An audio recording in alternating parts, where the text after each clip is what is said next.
and welcome to Spoiler Piece Theater, the podcast that doesn't give a shit about spoilers. We just want to talk about the movies. My name is Dave Riedel. My pronouns are he, him. I write for the Chicago Reader, and I'm a member of the Boston Online Film Critics Association. My name is Evan Crean. I'm co-chair of the Boston Online Film Critics Association, co-author of your 80s movie guide to better living, and my pronouns are he, him. Yes. All of those things are true. It is true, yes. Yeah. I have not told any lies in this intro. Yeah, I guess technically I haven't either. So, everybody, welcome to the 500th Spoiler Piece Theater episode. Yay. Yeah. Congratulations, Holy shit, 500 us. episodes? Yeah. I know. Pat ourselves on the back here. Yeah, and that's not including the couple of random extra episodes we did. I don't remember how long ago we did an extra episode, but I think you used to do some Boston Jewish Film Festival episodes on your own. Does that sound right? Yeah. Yeah, I did a couple bonus episodes of that. I think I did a bonus episode or two on the Boston Sci-Fi Film Festival. Right. So, yeah, there's some randos out there. Some randos. But I guess technically over 500, I guess. Yeah. Yeah, we should have done this for the 491st episode, like The Simpsons did for their 138th episode. But, oh well. Also wanted to mention that Megan is not here this week. She is off, and we miss her, and she will be back for episode 501, just so everybody knows. Mm-hmm. And this week on the show, we are discussing two movies. We are talking about Out of Darkness and Restore Point. I saw Out of Darkness myself, so I will go ahead and get into that. Here's your one Huh? Presently. Presently? Yes. I will go ahead and get into that presently. Here's your one sentence IMDb summary. In the old Stone Age, as opposed to the new Stone Age, a disparate gang of early humans band together. A disparate gang bands together. A gang bands. Bands. Mm-hmm. Yep. A disparate... humans is not the word that is related to band. Anyway. A disparate gang of early humans bands together in search of a new land. But when they suspect a malevolent, mystical being is hunting them down, the clan is, forced to confront a danger they never envisaged. Why would you use that word? Why would you use envisaged? Because you know... It's weird. I mean, it's not technically wrong, but it's bad. It's awkward. If you were grading a paper, you would write AWK next to that. And then I would also... Just say envisioned. It means roughly the same thing. Yep. Anyway, this is... this should give you a clue into how much I don't want to get into this movie, considering I'm nitpicking the one fucking sentence, the 2-sentence IMDb summary. Now, just to be fair to whoever wrote this, it is sometimes called the Old Stone Age, which doesn't make any sense, but it is. So the director is Andrew Cumming. It was written by Cumming, Ruth Greenberg, and Oliver Kastman. And it is about, like we said, this group that is, the whole movie is subtitled, and it's kind of, there's this thing, the dialogue that is spoken is actually really interesting to listen to just as dialogue. But I found myself, because you can kind of figure out what they're saying, because it's not the deepest talk, as you can imagine. But I found myself not reading the subtitles all the time. So I actually don't know if they were marooned on this island or if they're just there as part of their group trying to find a new home. There's like 6 or 7 of them. There's, the leader, who's some fucking rough guy. There's an old dude. There's a kid. There's a pregnant woman. There's another woman, who's like an orphan. So they're suspicious of her. And so what happens is they're on what to me looks like the coast of Greenland, or rather Iceland. It could be somewhere different. I don't know. But there's no shelter. They have no shelter on the coast. And they're sitting by this, fire, and it's cold, and it's, misting, drizzling the whole time, and they can't find any food. And off in the distance, there's some mountains and like a big forest, but they're kind of afraid to go into it. And the second or third night that they're there, they hear things in the darkness, and they don't want to go beyond the fire to look for them. And then the following day, they're out scouting, and they find an animal that's been like eviscerated, like a big animal. I don't know exactly what it is, but it's eviscerated. And they're like, let's not tell the others about this. That's fucking weird. And they keep debating whether it's some malevolent force, like it says in the, 1 sentence, 2 sentence IMDb summary, some malevolent force or animals, or they can't figure out what it is. And they're also arguing amongst themselves, about, does our leader guy have what it takes to keep us alive? Is the old man an impediment to, the kind of shit you would expect people who like have primitive tools and apparently do know how to make fire. Because you never see them, like one of them carrying a fire, like a burning log. So they obviously know how to make fire. And I found this and a lightning struck it and I'm just carrying it with me wherever I go. Exactly. So they, at some point, now I just got to go ahead and say, I didn't like this movie. Didn't like it pretty much from beginning to end. Because, it's billed as a horror movie and it's not. Mm-hmm. It is like a things that go bump in the night kind of movie. But the revelation on what is hunting them is no surprise. It's another group of early humans that look more Neanderthal-like than they do. Like these people are main characters. They look like what we would recognize as, Homo sapiens or whatever. And the other group that they eventually come across look like Neanderthals. But they also know how to make fire, which if you've seen Quest for Fire isn't true, but they also know how to make fire and they know how to camouflage themselves. And it turns out that this other group that does have shelter on the island and has seen them land and is afraid of them and what they're going to do starts killing them off one by one in the night with these like elaborate, it's not like armor because it's made of wood or whatever, but they're wearing these masks that look like creepy as fuck. That is one thing I will say. The costume design in this is really good. Okay. But there's also some other things that don't make sense. Like they kidnap the kid early, which is great because then you don't have to hear a fucking kid in the movie. Get out of here, kid. Yeah, exactly. And when I say kid, 12, not like, 3 years old or whatever. But the other thing is, like, they also talk about, well, he's not that old. He's 30. It's like, in the old Stone Age, wouldn't 30 be near death? I mean, I don't know. It'd be like ancient. Yeah. So, and the guy who's old is clearly like, he's got to be in his early 40s, like the actor. I don't know. Maybe they aged him up. I have no idea. But anyway, the thing about this other group that's already there on the island, whether they're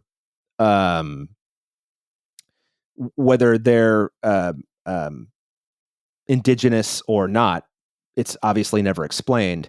But they know how to make fire. They know how to disguise themselves. They know how to take shelter in caves.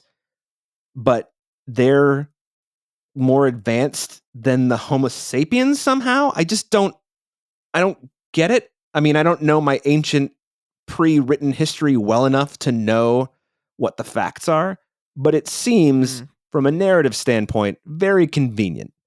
But there's also just like some strange things. Like I said, they kidnap the kid, but they keep the kid and the kid says, by the way, the kid who cannot understand what they're saying says, they took me in and they fed me. And, because once the non-indigenous group lands and then they find the second group that's been picking them off, the kid has kind of been Stockholm syndromed, and the only one left in the landing group is the outsider, the orphan or whatever, and she just kills the fuck out of everyone, including one of the indigenous people they set the cave on fire accidentally on purpose. They knock some fire over onto some furs and the furs catch on fire, and then the cave's going up and they find, like an opening in the top because they see where the smoke is going out. And so they break it open and they get out.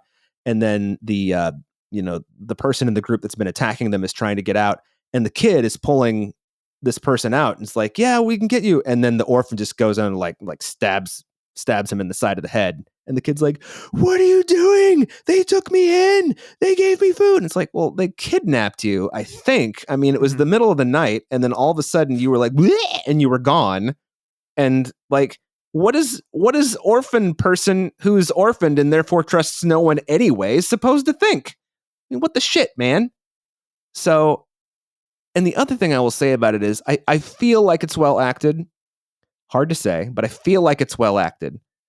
But it became clear to me early on that this is not some supernatural something or other, because it just doesn't really make sense for the environment they're in. Yeah.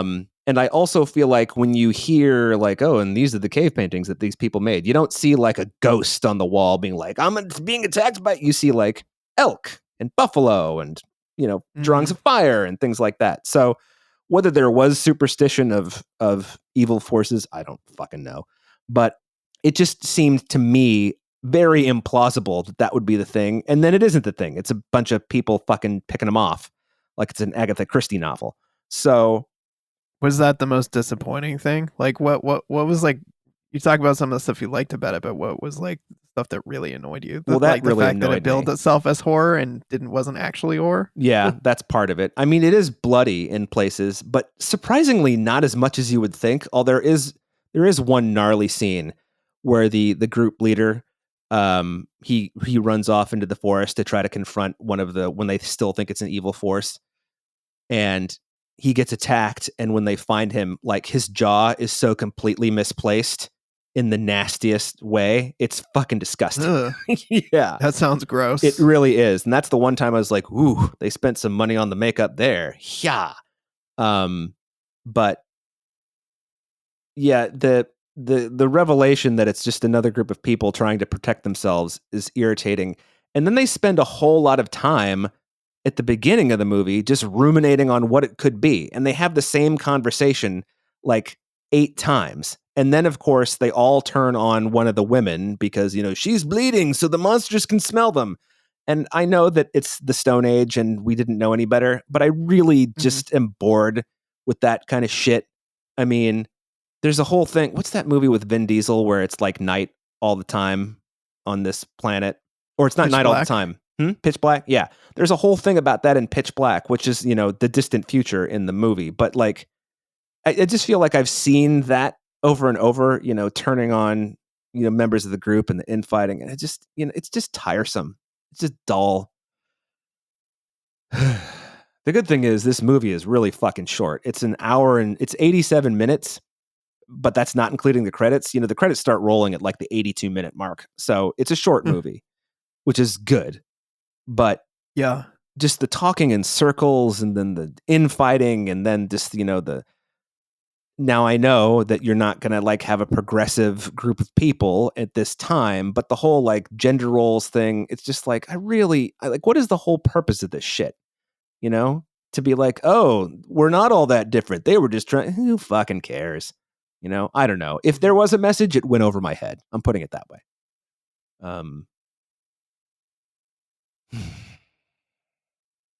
So that's a bummer. That's how I feel about Out of Darkness. Yeah, it was just tedious. It was tedious.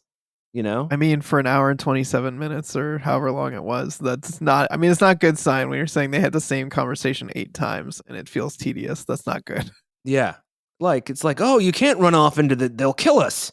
It's like, oh, I'm going to run into the dark, but you can't run into the dark. They'll kill us. Like, I swear they must say that or some variation of it. I'm paraphrasing 20 times. I just, ugh. Technically well made, et cetera, but not for me in the end. I wanted it to be for me. Maybe it needed Everett McGill. Watch Pitch Black. Yeah. But maybe it needed Everett McGill like Quest for Fire had. Who knows? So that was that. That's how I felt about it. Blah, blah, blah.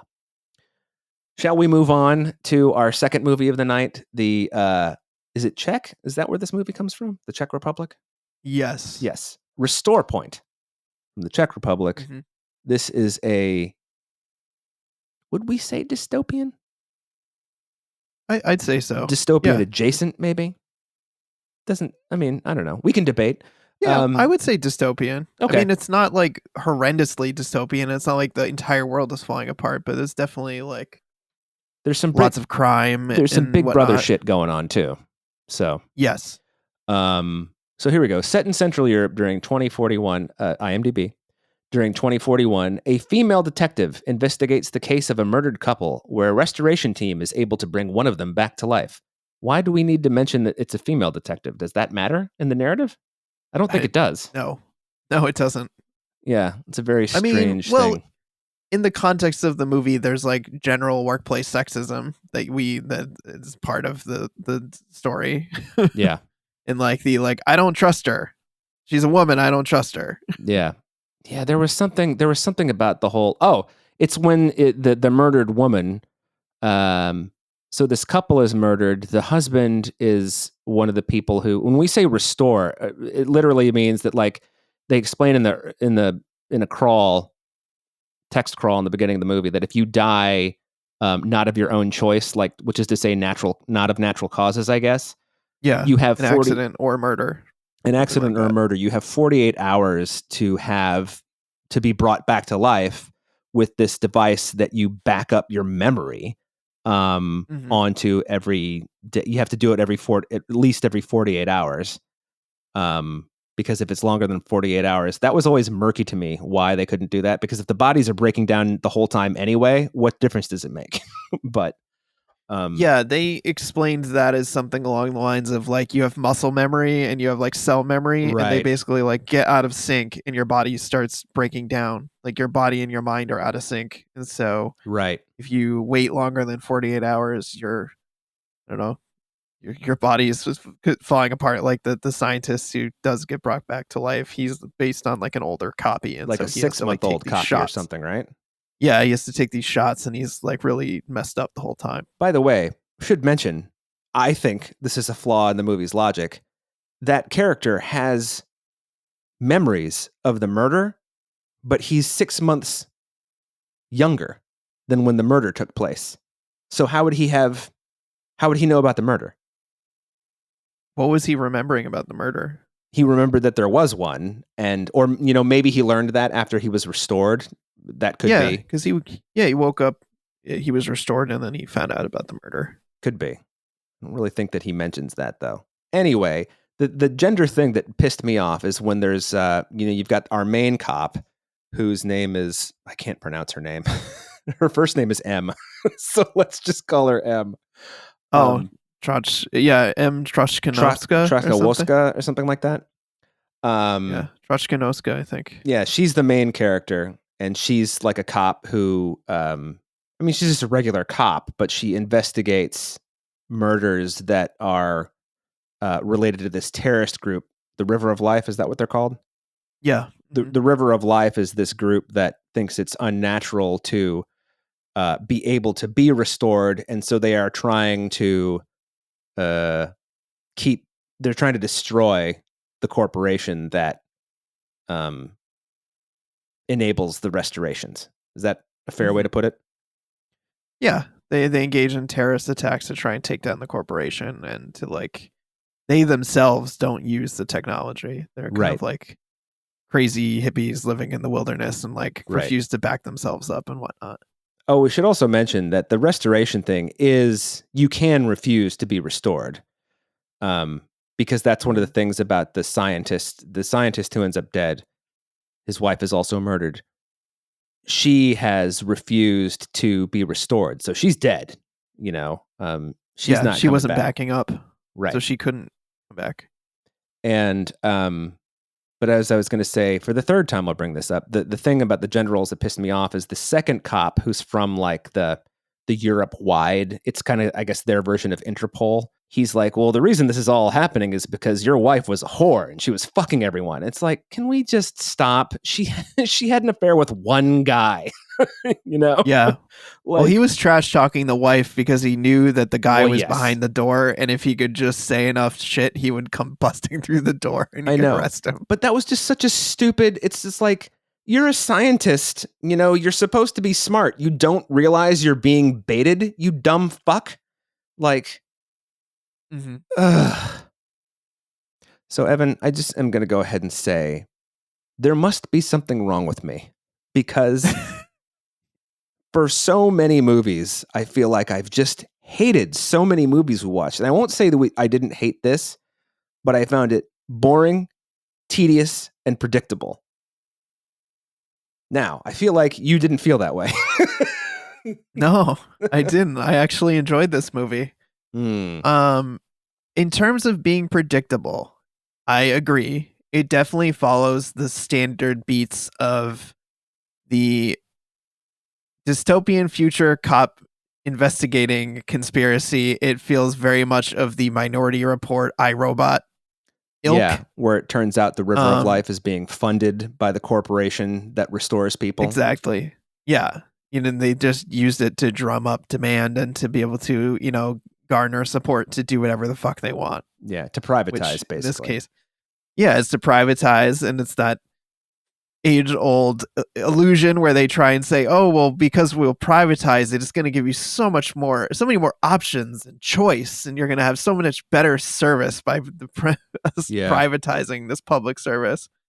That part feels very RoboCop-esque. So I think what I liked about this movie is I felt like it was blending a lot of elements in a very stylized way, a very hyper stylized kind of way that felt reminiscent of iRobot, Minority Report, RoboCop, kind of a lot of different influences. And even though the story itself was kind of like, I thought that the art direction, the vibe, the main character performance, I really enjoyed, and just kind of like, even though I knew where it was going, it was fun kind of like going along for the ride. Okay. Our paths diverge yet again, because I found the lead performance really hollow. I thought she was not very compelling as a character or a performer. I think that might speak more to me just not liking this generally than anything else. Because you say you did like her. You thought her performance was good. Yeah, I liked her performance. Oh, and here's another thing that I had a problem with. I hated the scientist character. He was just fucking irritating. Oh yeah, he was a real prick. He was a fucking asshole. Well, it turns out he murdered his wife so that he could frame the guy who actually did. I don't even fucking remember what the reasoning is. The guy she was having the affair with, who's supposedly had planted a virus in the system that was erasing people's backups so that they would just die and then not come back. But it turns out he was actually downloading cryptocurrency, transaction details so that he could pin it on the president of the Restoration Corporation, whatever they're called, to show that he was actually funding the River of Life, which seems like you would hide that shit a little better. I don't know. Yeah, I guess so. Yes, but his character was loathsome. I guess the actor played him well because you just wanted to hate him the entire time, and I did. Then you had the slimy Europol cop, who the moment that guy shows up on screen, you're like, well, he's dirty. Oh, totally. Yeah. He's just this smarmy, suave fuck guy, kind of, a little too good looking to be a cop, kind of. And constantly questioning her motives and trying to get up in her shit. Yeah. And then I'll tell you, and I agree with you, I did like the art design and the production design a lot. I thought that was really well done. Yeah. But special effects were well done. Special effects were they really looked good. Yeah. But what I liked the most, and this is just stupid probably, is when our cop and the scientist guy go to the underground, whatever it is, to get, so they can back up or whatever the fuck they're going to do. It's hard to describe it. And the guy behind the counter doesn't talk, but every time he closes his mouth, he opens his mouth and his teeth spell out something different. I thought that was some of the coolest shit I've ever seen. Yeah, that was agreed. That was a very inspired choice to have a guy whose teeth project messages and talk. That was yeah. Because that was a cool scene. When he first had his mouth open, I'm like, God, this guy's teeth are fucking gross. And then I'm like, oh, they're black, so that when he changes the letters, you could see the letters on his teeth. I was like, that's so cool. And then he has an entire conversation with her, and he's only got 2 or 3 words on his teeth at a time, but it's enough to get his point across. That was, totally cool. Very inspired. Wish the rest of the movie were that clever. Yeah. It was funny because as I was watching this, I was just thinking, I was trying to figure out which parts were actually futuristic, futuristic technology and which parts were just European. It was hard to tell in places. Well, they can already restore people in Europe, so Yeah, that's interesting. I don't know which parts. I haven't lived in Europe for a long time, and I never lived in Eastern Europe, so there's that too. Mm-hmm. Yeah, lots of cool architecture and just I was on board with this movie's vibe. Yeah, it's I agree with you. It's physical vibe. It's aesthetic vibe. I definitely jibed with, but I couldn't get past the. I think the thing that was kind of disappointing about the story is that it goes to all these pains to make everything seem like a twist and a turn, but then it goes, like you said, the standard conspiracy route, and there's somebody at the top pulling the strings, and it turns out it's the the corporate. It's Blade Runner falls into that too. Yeah. So that was disappointing. There was something else I was going to say about how I don't like it, but whatever. We've heard enough about why I don't like it. Why did you like it? What are some other things you liked about it? I don't know. I liked. There were just. I feel like a lot of inspired choices. You were talking about the teeth. There was the really cool like piano program that was teaching her like how to play piano, but like the piano was really cool looking. Like the colors were like inverted. Like the dark keys were light and the light keys were dark. Yeah. It's like the stuff like that. Like her car, her hideaway car. The cars were like cool. It was like the tricked out version of like the Ford Taurus from like RoboCop, but like all the parts were like replaced with like futuristic parts and gauges and whatnot. Yeah. I loved when she used the hologram of her ex-husband to distract the guy to get the gun away from him. The dirty detective. There was just a lot of stuff like that. The crime scene where they had holographic projections of the victims, and then they could like turn them off for a second and like look underneath to search the scene. Mm-hmm. There's just a lot of things like that I really thought were smart, inspired, and aesthetically pleasing choices. Sometimes I'm willing to like set aside my gripes with like the story if I'm really as aesthetically engaged with it. Yeah. I think that, I agree with you that all those things that you've just mentioned are smart choices. I also like the idea that the cars, a lot of them on the exterior, just look kind of like a shitty former Soviet bloc car, but on the inside, they've got all the souped up cool technology. And they're all electric too, right? Isn't that? Yeah, I think so. Because they don't make any noise really. So I just assumed they were electric. But I agree with you about like the hologram thing, and the murder scenes was cool, and the teeth were cool, and the cars were cool. And it's like, if we've gone to the trouble to make these details that sort of set us more firmly in this world as viewers, why don't we spend an extra 6 weeks on the script and make it not something that I've seen before? Yeah. It's kind of funny because I was talking about this with Shauna after we finished the movie, and she raised a good point that I think this could have probably worked better if it was a show, because we could have taken more time to dig into, because in a movie like this, you have to basically just rely on exposition to tell a lot of the backstory. You like have to reveal it through dialogue because it's just too dense to do otherwise. Versus like if it was a show, we would have more time to like kind of find out more about the corporation, find out more about these like River of Life people, and kind of like actually like tease all of those elements out so that it feels more like a twist when we get to the point where, oh shit, Rohan or whatever his name is, the guy who's running the corporation, he's the one that's got all of this, like he's running, playing both sides of the equation. Yeah, I agree with you on that. I think as 6 or 8 45-minute episodes, this would have been a lot better, because the first thing I noticed was during that opening crawl about how restoration works, and it's actually pretty efficient for a crawl. It's three paragraphs, 3 short paragraphs of text. And subtitled, by the way, which I appreciate, because like sometimes text is hard to read. It was like it had a subtitle and it had the actual text, so I could visibly and quickly actually read the full text. Yeah, that was good. What I was going to say is, I feel like this is the kind of thing you could have shown a restoration just happen, and then sort of filled in the gaps later if you had more time. Yeah. You know? That's true. Yeah, it is kind of late in the movie by the time you finally see a restoration, like the full process happen. And I thought that was even kind of cool. The way, like, you know, they had to plug in the backup or whatever, and they're like dunked in that whatever tank, and they have to like come out of the tank. I wanted to actually see more of that too. Yeah, I mean, it's like an ice tank, right? They're basically covered in ice because I think so. Yeah, because I guess you got to keep the body cool so that it doesn't decompose or whatever.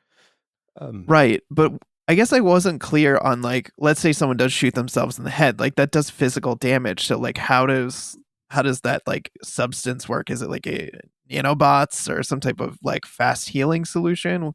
Like, what do they do in those scenarios? And I don't think the movie really did a good job of explaining how that works, how someone's like revived when they're like shot in the head.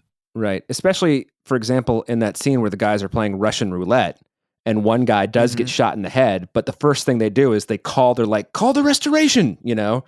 So it's obviously a game they've played before, but it's like, okay, so half of his head is missing, probably. How do we account for that? And then our main character gets shot in the chest and killed in the movie's final 15 minutes, but then she's restored. So, you know, what happened to like her lung or whatever, because she coughs up blood. So something got into her windpipe, some kind of internal injury that she had. Yeah. Yeah. Hard to say.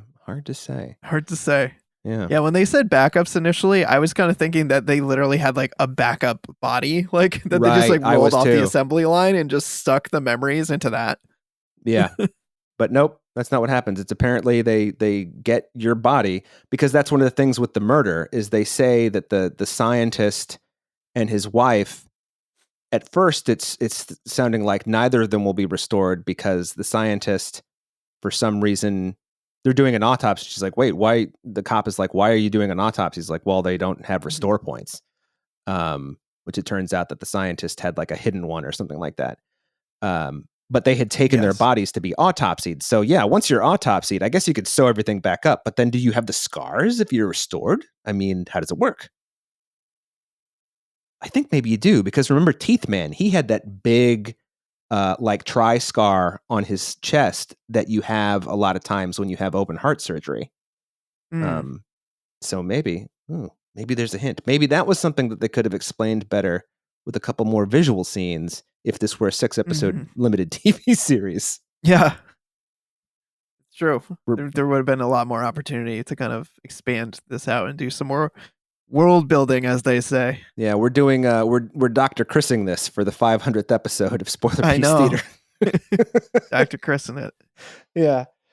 Well, I mean, I wouldn't say that I didn't like it. I just think that there were more things that I didn't like about it than I did.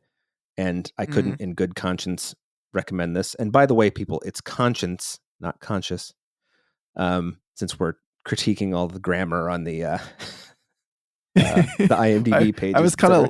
I was laughing when you were reading that description for Out of Darkness, because I was about to make the joke that like, oh, it was so far in the past, it was before subject verb agreement. Yeah, exactly. Oh, yes. So, well, lay on me some other things you liked. Why don't you lay on some things that you didn't like? I'd like to know more about what wasn't working for it. I didn't like the fact that the murderer, it turns out he's really more of a hacker than a murderer, I guess. Although he does kill the scientist. Yep. I didn't like the fact that he apparently was superhuman. You know, he gets shot in the back while he's running away and just runs away. And yep, like parkour style. Yeah, totally. Like, I'm gonna jump off this balcony. And he's handcuffed too. He's handcuffed both times he runs away. Yeah, and then she jumps off the balcony and lands like shoulder first, and I'm like, why did you jump that way? Yeah, why did you just lean shoulder first into the ground? It's a bad choice. I know. It's just like, I mean, do you like your shoulders? I mean, there are restore points, but still. Yeah. Yeah, I just, one of the things I didn't like was all the exposition, you know, like the way she finally reveals that her husband died. And then there are some things that they don't have exposition for. It's, you get the impression that she keeps running this conversation over with her husband, which is right before he gets killed in Dresden, Germany. He's a concert pianist, and it's before a concert, and the River of Life takes all these people hostage and kills all of them, as it turns out, her husband included. And one of the things that they sort of mention in their call is that she's been taking piano lessons, but she hasn't advanced very far because he keeps starting to play the piano parts for her or whatever. But then at the end of the movie, it shows her playing Claire de Lune flawlessly by herself. It's like, wait, where did this come from? What did I miss?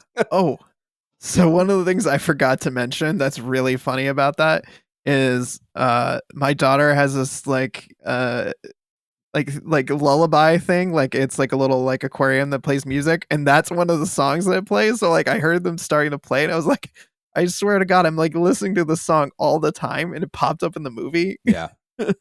A really nice rendition of it, I might add. Very well done. Yeah, it's very well done. I love the song. I hear it a lot. It was just really funny. It's just too funny that I've been listening to it constantly, and it's what came up in the movie. Yeah. But like I was saying, I didn't like they go to the trouble of doing exposition for all these other things, and then it's like, wait, she can't play piano?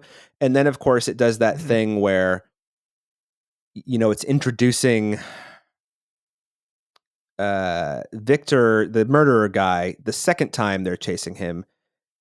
Does she tase him? Is that what it is? Yeah, she tases him as he's jumping off, he's jumping from something high down onto the highway, and he lands on a moving van and basically gets flattened. And she is doing a restoration. She puts the little chip that you put behind the ear to do his restoration. And then the scientist says, hey, wait, no, if you do it after someone's killed, it acts as a GPS. I'm like, why am I learning about this now? Like that is so convenient and stupid. That made me angry. I was just like, this fucking movie, like whatever goodwill I had toward it, fuck this, Did it also bother you when the scientist said that, they baked like new abilities in, so when people got restored, they'd have like new things. Like that's why she can play piano. Can speak Chinese. That's why she can play piano. I just realized that. Okay. No, because I didn't put those things together. Because I didn't. He said we don't tell people about this because then they'd like purposefully kill themselves so they could get new abilities. Really? Would you kill yourself just so you could? I mean, maybe you'd kill yourself so you could learn Chinese if you were guaranteed to come back. But okay, so she got the ability to play piano. There you go. Yep. I still don't like it. Trying to think if there are other things I don't like. Her boss was kind of irritating because he was kind of like one of those bosses where it's like, oh, you always go against the grain, but you're okay in my book. It's just like, he gets done shouting at her in one scene and is like, oh, you did take that bullet and you were restored, so I'm happy to have you back on the team. Oh, come on. She doesn't play by any goddamn rule. You say that, I don't know how many times. He says that at least 3 times. Like, you don't follow the rules. It's like, really? You're not a team player. That's you're a lone wolf. just start like insert cliches about cop. Yeah, I want to have a movie where there's a cop who is totally a team player and he does all the right things. This is not that movie, I guess. But those are the kinds of like standard gripes I would have about it. I think the thing that's also disappointing is like, these are all gripes you've griped about. The Royal You have griped about other movies like the lone wolf cop, the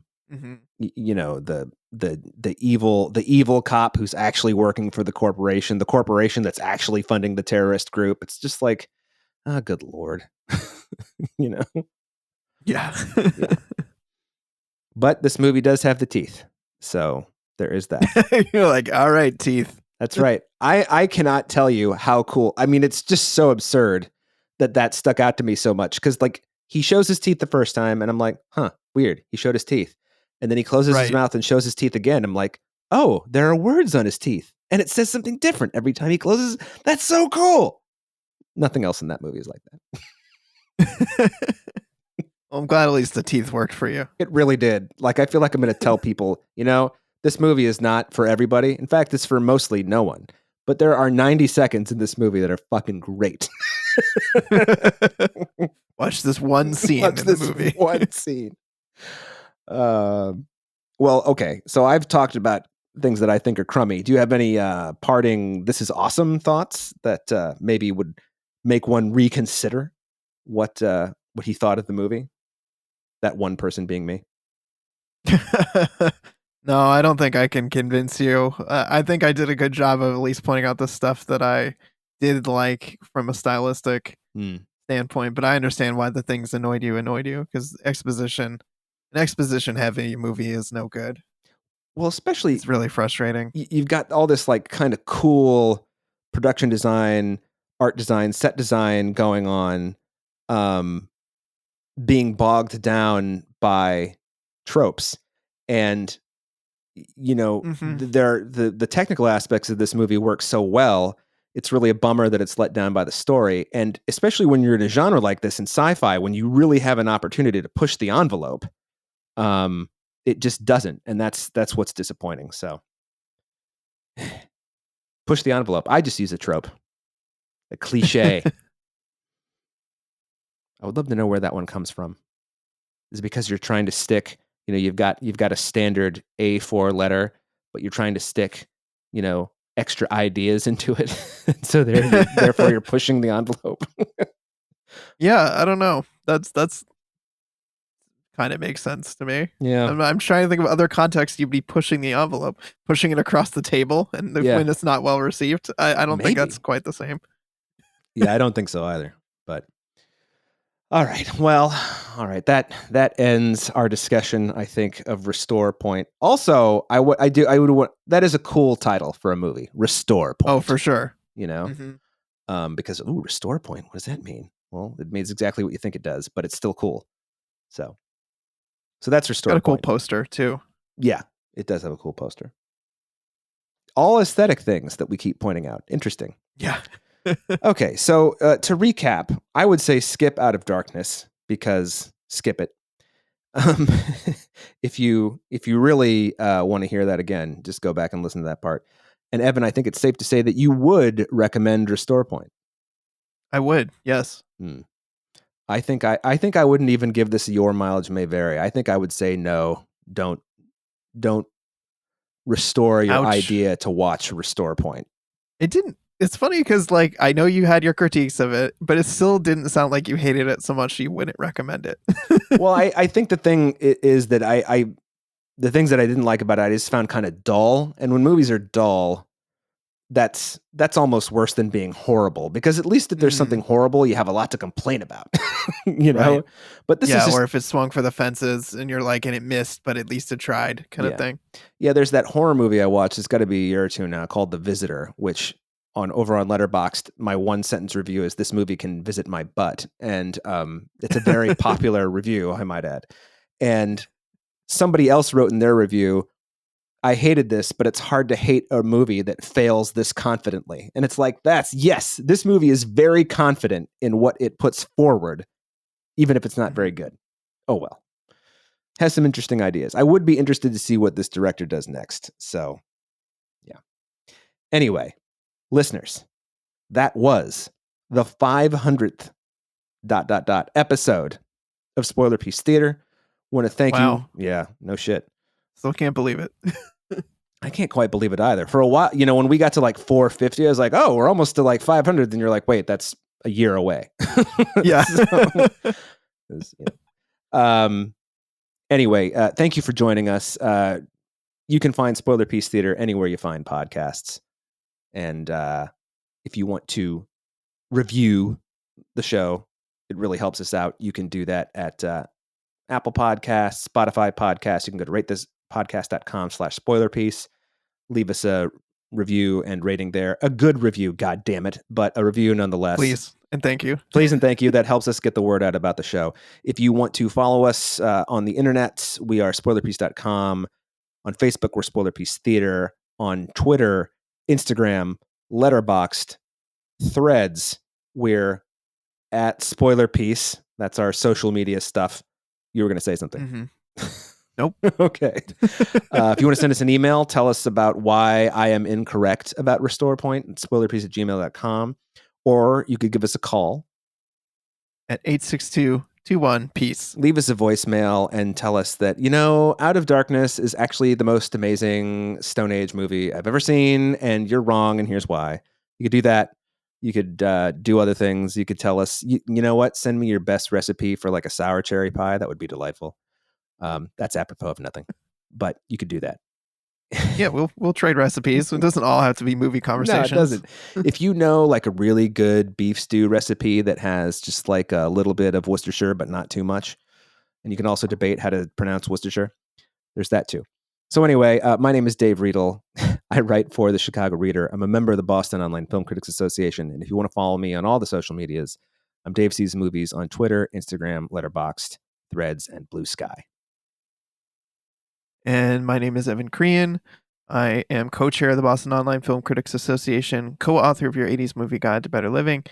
You can follow me on Twitter, Instagram, Letterboxd, Threads, Blue Sky as Real Recon. That's real as in film reel. And then also just a quick shout out and thank you to our sponsor piece patron, Heather Sachs. Thank you, Heather. Thank you, Heather. And I should have brought you up earlier, but as we know, after 10 years of doing this, I don't remember things. So thank you for... Happens to the best of us. Yeah. Thank you for 500 episodes, and we will see you next time. Bye. Bye.